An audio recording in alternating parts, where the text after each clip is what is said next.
আজকে আমার কাছে খুবই দুঃখজনক একটা জিনিস মনে হইলো, কারণ আমরা খালি বড় ধরনের আশা করি, খালি বড় ধরনের স্বপ্ন দিই, আমরা নিচে কোনোদিন তাকাই না। এই যে একটা মানুষ, উনি কিন্তু আমাদের মতো রক্ত করা মানুষ। এই যে উনি রাস্তার একটা সাইডে শুয়ে আছে, ওনার কিন্তু যে আল্লাহ ওনার সৃষ্টি করছে, এই আল্লাহ কিন্তু আমাদের সৃষ্টি করছে।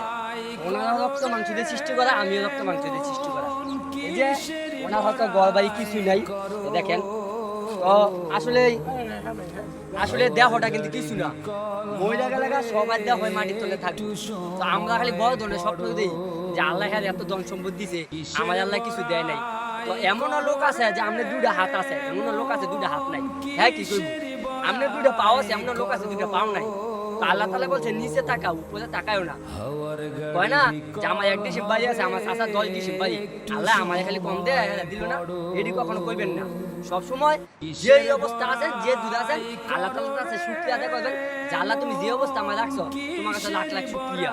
যাই হোক, ভিডিওটা করার উদ্দেশ্য হলো মানুষের জীবন কখন কি হয়, আল্লাহ কারে কি করে কেউ বলতে পারে না। আপনি যে অবস্থায় থাকবেন আল্লাহ তাআলার কাছে শুকরিয়া আদায় করবেন। এই যে একটা মানুষ, ওনার দুনিয়াদারি কি বা উনি কি কিছুই করতে পারতো না। তো কথাগুলো যেটি বললাম, যদি ভালো লাগে ভিডিও শেয়ার করে দিবেন, কমেন্টে জানাইবেন। তো সবাই আল্লাহ তাআলার কাছে শুকরিয়া আদায় করবেন, কখনো নৈরাশ্য হবেন না।